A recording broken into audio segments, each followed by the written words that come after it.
साथियों नमस्कार, मैं हरिश्चंद्र बंडवाल इस वीडियो में आप सभी का स्वागत करता हूं। दोस्तों, एक मुहावरा है, रस्सी जल गई मगर बल नहीं गया।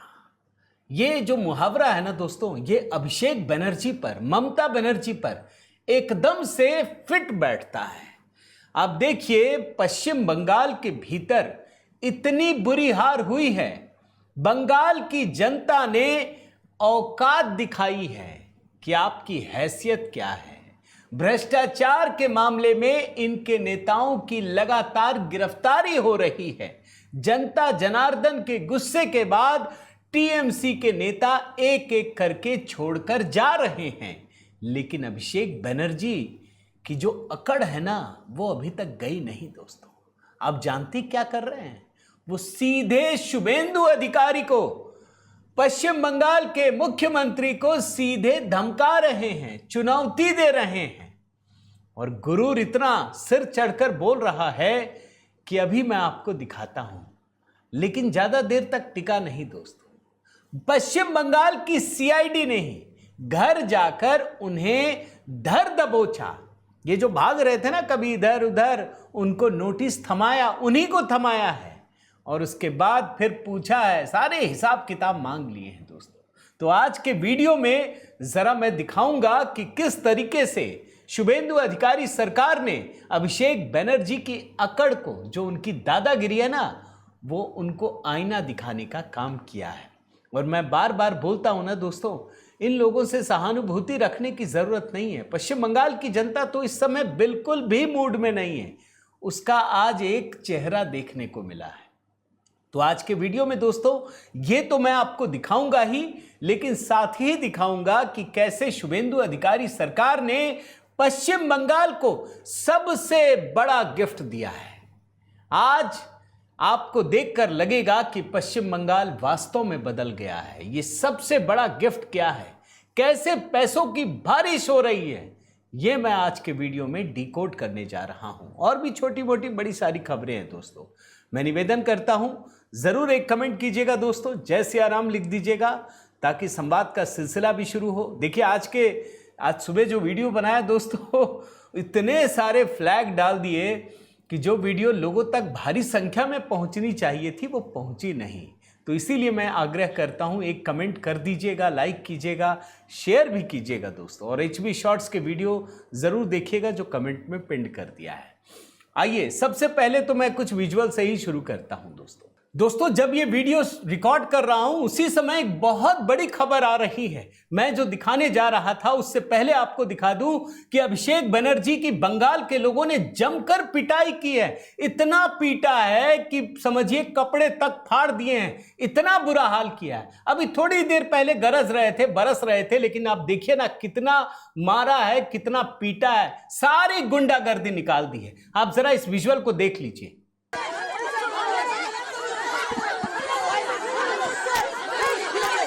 और अब दोस्तों, आगे की कहानी दिखाना शुरू करता हूं। आज हुआ क्या?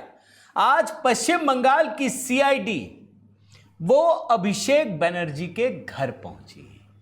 कुछ नोटिस देना था, मिले नहीं। अभिषेक बनर्जी ढूंढती रही वहां पर, वो मिले ही नहीं। मैं विजुअल पहले 2-3 आपको दिखा दे रहा हूं ताकि चीजें समझ में आ जाए। लेकिन सीआईडी को तो चाहिए था भैया, उनको तो पकड़ना ही था। तो सीआईडी ने आखिरकार अभिषेक बनर्जी को ढूंढ ही लिया। उनको आखिरकार ढूंढ लिया, उनको आना पड़ा। क्यों आना पड़ा, अभी मैं आपको बताता हूं। जानते हैं अकड़ किस तरीके से सिर चढ़कर बोल रहा है? मैं जरा एक आध क्लिपिंग आपको दिखाता हूं। क्या लिखा है? हिम्मत है तो गिरफ्तार करो। आपको कुछ कुछ याद आ रहा है? ये केजरीवाल वाला मॉडल है। यही कह रहे थे ना केजरीवाल, हिम्मत है तो गिरफ्तार करो। और जब गिरफ्तार कर लिया गया तो रोने धोने लगे, हमको गिरफ्तार कर लिया, हमको गिरफ्तार कर लिया। एकदम से जैसे कहते हैं मातम मनाने लगे। ये वही काम कर रहे हैं ये केजरीवाल बनने के चक्कर में है। हिम्मत है तो गिरफ्तार करो। अरे भाई, कानून के तहत काम होगा। ये भारतीय जनता पार्टी की सरकार है। यहां अगर भाजपा वाले भी गलत करेंगे तो उनके खिलाफ भी कार्रवाई होती है। आप में नहीं होता था। आपकी गिरफ्तारी जरूर होगी अगर कोर्ट ने आदेश दिया, अगर वो गलती मिल जाएगी। अभी तो जांच चल रही है, इतनी जल्दी कुछ नहीं होता है। और आपको एक बयान दिखाता हूं, ये देखिए क्या लिखा है। आपको मुझे झुकाने के लिए 7 जन्म लेने पड़ेंगे। इसका मतलब यह है कि इनको अभी एहसास हुआ नहीं है कि अब इनकी बुआ मुख्यमंत्री नहीं है। अरे तुम्हारे घर के सामने जाकर के पश्चिम बंगाल की जनता तुमको आईना दिखा रही है, वहां नारेबाजी कर रहे हैं, वो देखने जा रहे हैं कि भ्रष्टाचार की इमारत किस प्रकार की होती है। ये सीधे सीधे शुभेंदु अधिकारी को धमका रहे हैं, चेतावनी दे रहे हैं, आपको मुझे झुकाने के लिए 7 जन्म लेने पड़ेंगे। मैं एक बयान तो सुनाना जरूर चाहता हूं दोस्तों। ये हिंदी में ही बोला है इन्होंने।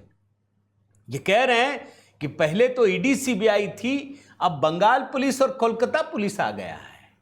क्यों आ गया? क्योंकि जनता ने आपको दुत्कार दिया है, आपको भगा दिया। फिर बोल रहे केएमसी भी आ गया, 5-5 एजेंसी है। तो तुम्हारे गुनाहों की लिस्ट भी तो लंबी है, लेकिन आगे आते आते सीधे चेतावनी देते हैं, कह रहे हैं गला काट दो, ये कर दो, वो कर दो, 10 बार सोचना पड़ेगा, 7 जन्म लेना पड़ेगा। और आखिर में हम लोग तो गद्दार नहीं हैं। तो गद्दार कौन है? आप जानते हैं ना किसको कहते हैं ये गद्दार? जरा सुनिए, हिंदी में ही है दोस्तों बयान, ध्यान से सुनिए। ईडी सीबीआई थे, अब बंगाल पुलिस और कोलकाता पुलिस आ गया, साथ में केएमसी आ गया। पहले 2-3 इन्वेस्टिगेटिंग एजेंसीज थे, अभी 5 है। उनको लगता है कि भाई 5-6 एजेंसीज को लगाऊंगा और इसको कैसे भी भाई गुमराह करके सर झुकवाऊंगा। मैं वैसा आदमी नहीं हूँ। अब गला भी काट देंगे, अब कुछ भी कर, आपको 10 बार सोचना पड़ेगा, आपको 7 बार जन्म लेना पड़ेगा मुझे झुकाने के लिए। हम लोग तो गद्दार नहीं है। अब ये मामला क्या है दोस्तों, जरा समझिए ध्यान से। 4 मई को पश्चिम बंगाल चुनाव के नतीजे आते हैं, बुरी हार हो जाती है, ममता बनर्जी सत्ता से बेदखल हो जाती है।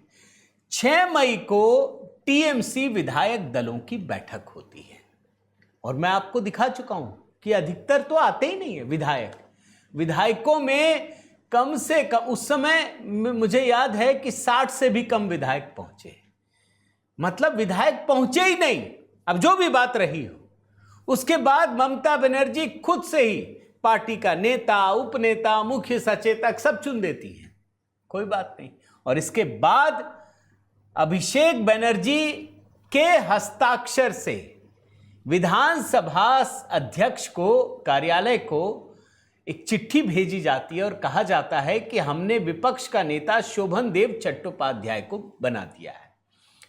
शुरू में बोलते हैं कि भाई ये किसका हस्ताक्षर है? ये तो पार्टी का अध्यक्ष भी नहीं है, विधायक भी नहीं है, कुछ भी नहीं है, तो ये अभिषेक बनर्जी का साइन क्यों? बताया शोभन देव चट्टोपाध्याय ना, आप लाइए सारा हस्ताक्षर। और जब हस्ताक्षर आता है दोस्तों, तो 70 विधायकों के हस्ताक्षर है, 80 में 10 नहीं है। पता चलता है कि इसमें कई सारे फर्जी हस्ताक्षर हैं। जी हां, आप ध्यान से सुनिए। और 2 विधायक मैं आपको नाम बताता हूं। एक है कैनिंग पूर्व के विधायक बहारुल इस्लाम। वो कहते हैं कि 19 मई को मीटिंग में साइन किए गए थे, लेकिन जो विधानसभा में पत्र जमा किया गया है वो तो 6 मई की तारीख है। उस दिन तो वो ममता बनर्जी के घर पर मौजूद ही नहीं थे। तो जब ममता बनर्जी के घर पे थे ही नहीं, साइन किया ही नहीं, तो वो साइन आया कहां से? यानी कुछ तो फर्जीवाड़ा है।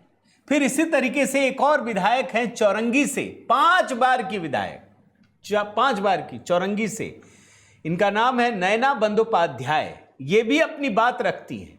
वो कहती हैं कि उन्होंने तो कोई साइन किया ही नहीं है, ये कोई असेंबली पेपर नहीं था, बल्कि पार्टी का दस्तावेज था। इसका मतलब है जब साइन किया ही नहीं तो गया कैसे? कुछ तो फ्रॉड हुआ है ना। और इसीलिए दोस्तों राज्य की सीआईडी इस मामले में जांच में जुट गई। और जब जुट गई तो उसके बाद तृणमूल कांग्रेस के महासचिव डायमंड हार्बर से सांसद अभिषेक बनर्जी के आवास शांति निकेतन पहुंची। 4 अधिकारियों की टीम थी। पूछा, दरवाजा वो किया, कॉलबेल बजाई, बाहर अंदर से वो नहीं निकले भाई साहब, वो तो पता नहीं कहाँ छिपे हुए थे, वो तो नजर कहाँ आ रहे हैं, जहां बाहर निकल रहे हैं वहीं बंगाल की जनता घेर ले रही है, चोर चोर बोल रही है। तो बुरी हालत है। अब ये सीआईडी देख करके अंदर ही दुबके रहे। फिर जाकर के वहां से एक व्यक्ति निकला, उनसे कहा गया, उससे भाई कौन हो क्या हो, ये सारी चीजें हो गई, औपचारिकता पूरी हो गई, व्यक्ति की पहचान हो गई, सीआईडी की टीम तो चली गई, लेकिन जो हेयर स्ट्रेट थाने की पुलिस है दोस्तों, उनको वहीं बिठा दिया गया कि भाई कभी तो निकलेगा। और ये बात अभिषेक बनर्जी को समझ में आ गई। तभी उसने फिर अपनी जानकारी दी, कहा कि मैं ही लूंगा। और तब जा करके ये देखिए कि सीआईडी की टीम, 4 सदस्यों की टीम, जब ये अभिषेक बनर्जी को समझ में आ गया कि अब कोई चारा नहीं है, बंगाल छोड़ के कहां जाएंगे, बाहर तो कोई जानता भी नहीं है, ये तो गुंडागर्दी बंगाल में चल रही थी ना आपकी, अब तो नहीं चलेगी गुंडागर्दी। तब जाकर इन्होंने ये नोटिस रिसीव किया है और इसमें बुरी तरह से फंस चुके हैं। और तब जाकर के ये अकड़ करके बता रहे हैं शुभेंदु अधिकारी को कि 7 जन्म लेने पड़ेंगे। 7 जन्म की जरूरत ही नहीं है, अभी 10 जन्म बोल रहे थे ना ये भाई। अब याद है ना कि अमित शाह को और प्रधानमंत्री को या सबको, भारतीय जनता पार्टी पूरे यूनियन ऑफ इंडिया को क्या कहा था, 10 जन्म लेने पड़ेंगे तुम्हें। अरे कुछ ही दिन में खत्म हो गया डायमंड हार्बर मॉडल। अभी ये जनाब कह रहे हैं 7 जन्म लेने पड़ेंगे मुझे झुकाने में। तुमको तो बंगाल की जनता ने खत्म कर दिया, झुका दिया। मैं 3 विंडो दिखाता हूं, ये कुछ ही दिन में किस तरीके से बुरी तरह से घिर चुके हैं। अभी गृह मंत्री अमित शाह को धमकाया था ना, मामला दर्ज हो गया है। जब समझ में आ गया कि अब जेल जाना पड़ेगा तो ये हाई कोर्ट पहुंचे, वहां से थोड़ी राहत लेकर आए हैं। दूसरा मामला गुजराती गैंग वाला, उसमें भी मुकदमा दर्ज हो गया। और हां, आपको बता दूं, हाई कोर्ट ने कहा है भारत छोड़ के जाना नहीं, डर है कहीं भाग ना जाए आदमी। और ये तीसरा मामला है फर्जी सिग्नेचर का यानी अभिषेक बनर्जी का जो 7 जन्म 10 जन्म का जो अंदर कीड़ा काट रहा है ना, वो तुरंत निकलने वाला है। और ये शुभेंदु अधिकारी की सरकार ही निकालेगी, उन्हीं की पुलिस निकालेगी, जिसको इन्होंने एकदम से बेचारा बनाकर रख दिया था। अब वही पुलिस इनकी सारी अकड़ निकालने को तैयार बैठी है। तो ये तो अभिषेक बनर्जी की कहानी है दोस्तों। लेकिन जो टीएमसी के गुंडे हैं, जरा उनके बारे में जानना जरूरी है। अब तो आम जनता वहां की पकड़ पकड़ करके ऐसा धो रही है, विजुअल देख के समझ में नहीं आता भाई इतना गुस्सा क्यों है। 15 साल का अत्याचार कैसे खत्म हो जाए, वो जो दबा हुआ दर्द है ना, वो बाहर निकल रहा है। देखिए एक बड़ा इंटरेस्टिंग खबर भाई, यूपी में योगी मॉडल में आपने देखा ना, सारे अपराधी यहां पे तख्ती टांग करके जा रहे थे कि मैं वांछित हूं, मैं अपराधी हूं, मैं सरेंडर करने जा रहा हूं, कृपया मुझे गोली मत मारना। ये आपने कई विजुअल देखे हैं ना। अब ये जरा शुभेंदु मॉडल, बल्कि मैं तो शुभेंदु मॉडल पे एक वीडियो भी बनाना चाहता हूं दोस्तों, लेकिन आप अभी देख लीजिए शुभेंदु मॉडल कैसे काम करता है, उस पर एक वीडियो बनाऊंगा, देखिएगा जरूर दोस्तों, कल ही बनाऊंगा मैं। आप इसको देखिए। एक पश्चिम बंगाल के कूच बिहार में एक ऑटो में एक अनाउंसमेंट होता है, लोगों की नजर गई, बोला अरे ये क्या हो रहा है। पता है क्या अनाउंसमेंट हो रहा था? टीएमसी का नेता ये ऐलान कर रहा है कि हमने कट मनी के तौर पे जितने भी पैसे लिए वो सब हम आपको वापस कर देंगे। ये शुभेंदु मॉडल का जरा नजारा देखिए, बंगला में आपको समझ में आ जाएगा, देख लीजिए। গ্রাম পঞ্চায়েতের 173 নম্বর বুথের যে সমস্ত কাটমানির টাকা আবাস যোজনার কাটমানির টাকা নিয়েছিল, সেই সমস্ত কাটমানির টাকা আগামী 4 তারিখ পঞ্চায়েতের বাড়ির থেকে সকলকে নিয়ে যাওয়ার জন্য অনুরোধ করা হচ্ছে। यानी टीएमसी के नेताओं को समझ में आ गया है कि जो गृह मंत्री अमित शाह ने कहा था वो तो हो रहा है, इसीलिए पैसा वापस लौटाने को उतारू हो गए कि भैया दे दो, प्रायश्चित करो। और प्रायश्चित करने वाले लोग कैसे हैं जरा देखिए। चंदन नगर, हुगली जिले में दोस्तों चंदन नगर है, यहां पर मेयर समेत, इस कॉरपोरेशन की बात बता रहा हूं, चंदन नगर कॉरपोरेशन, मेयर सहित 30 तृणमूल पार्षदों ने इस्तीफा दे दिया है। 30 मेयर हैं राम चक्रवर्ती, बोल रहे हैं विधानसभा चुनाव में हमारी हार हो गई, इसीलिए हम इस्तीफा दे रहे हैं। ऐसा होता है क्या? भाई तो सांसदों को भी इस्तीफा दे देना चाहिए, फिर विधानसभा में जीत जाए तो सारे लोकसभा वाले इस्तीफा दे दें, लोकसभा में जीत जाए तो विधानसभा वाले दे दें। ऐसा नहीं होता। ये दरअसल इस्तीफा इसलिए हो रहा है कि भ्रष्टाचार का जो पूरा जंजाल है ना, वो टीएमसी के एक एक नेताओं के माथे से चिपका हुआ है और बंगाल की जनता हर किसी का हिसाब कर रही है।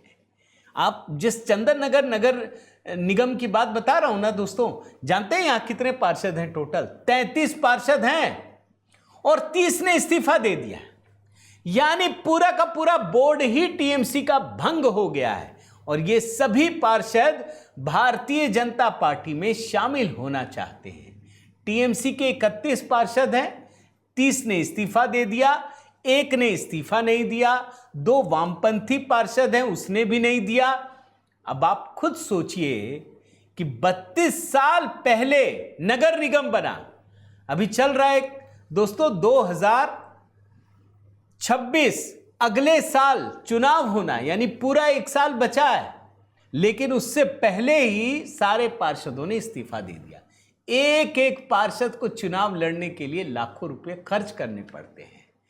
इसका मतलब है इनको समझ में आ गया है कि दिन बुरी तरह से बदल रहे हैं, इनके बुरे दिन आ चुके हैं दोस्तों। अब अच्छे दिन की भी बात आपको बता देता हूं, कैसे शुभेंदु अधिकारी ने सबसे बड़ा गिफ्ट आज बंगाल को दिया है दोस्तों। और ये गिफ्ट जो है, जरा इसको आप पढ़ लीजिए। ममता ने टाटा को बंगाल से भगाया, शुभेंदु वापस लाएंगे। दोस्तों, सिंगूर मामले पर भारतीय जनता पार्टी की सरकार खेद जता रही है। जो भाजपा के अध्यक्ष हैं, प्रदेश अध्यक्ष श्रमिक भट्टाचार्य, वो दावा करते हैं, वो बताते हैं कि अब दोबारा से टाटा समूह राज्य को दोबारा वापस करने के लिए ये प्रयास करेंगे। ये merchant chamber of commerce and industry ने एक कार्यक्रम आयोजित किया था दोस्तों, री इग्नाइटिंग बंगाल्स इंडस्ट्रियल फॉर्च्यून। उसमें वो कहते हैं कि जो टाटा कंपनी यहां से गई थी ना, नैनो, वो दरअसल एक शर्मनाक घटना थी। उसने बंगाल की इमेज पर एक धक्का लगाया।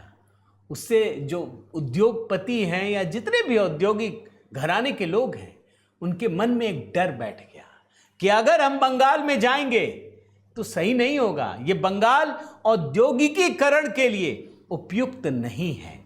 और भारतीय जनता पार्टी ने ऐलान कर दिया है दोस्तों कि 1000 दिनों के अंदर हम पूरे बंगाल को नए सिरे से बदलने का प्रयास करेंगे। ये बताएंगे कि ये राज्य कारोबारियों के लिए, उद्योगपतियों के लिए पूरी तरह से अनुकूल है। और इस औद्योगिक क्षेत्र को दोस्तों पुनर्जीवित करने के लिए 100 दिवसीय विशेष योजना शुरू करने का ऐलान किया है। और जानते हैं, इसके लिए ईज ऑफ लिविंग जो प्रधानमंत्री मोदी कहते हैं ना, उसकी बड़ी जरूरत पड़ती है दोस्तों। भाई कोई भी कारोबारी, आप हमेशा याद रखिए, वो ऐसी जगह पे कभी नहीं जाना चाहेगा जहां पर कोई खतरा हो। आप गए कमाने के लिए, पता चला 50 लीगल लफड़े में फंस जाए, तो आप जाएंगे क्या? छिनतई, चोरी, डकैती, गुंडागर्दी, और सरकारी गुंडागर्दी, आप समझिए, मतलब आप सीधे सीधे धमका करके रंगदारी वसूल रहे हैं।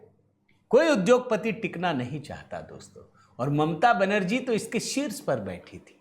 भाई अक्टूबर 2008 में टाटा मोटर्स को सिंगूर में, सोचिए, पूरा प्रोजेक्ट आखिरी दौर में था, उसे रोकना पड़ा था दोस्तों। इतनी बड़ी हिंसा ममता बनर्जी के नेतृत्व में हुई थी, पूरा बंगाल पलट गया था। और आज वही सिंगूर के लोग इतने अफसोस में, कुछ नहीं मिला, जमीन भी खत्म हो गई, जमीन खराब हो गई, फसल नहीं, कुछ नहीं, ना उद्योग, कुछ नहीं, भुखमरी के शिकार हो गए। ये स्थिति है दोस्तों। अब भारतीय जनता पार्टी इसको बदलने का प्रयास कर रही है। और देखिए, जब कोशिश शुरू होती है तो उसका असर क्या होता है, जरा इस ग्रुप को देखिए। एक रश्मि ग्रुप है दोस्तों, उसने ऐलान किया है कि वो पश्चिम बंगाल के भीतर 35,000 करोड़ रुपए का नया निवेश करेगा, इस्पात में, बिजली में, खनन क्षेत्र में।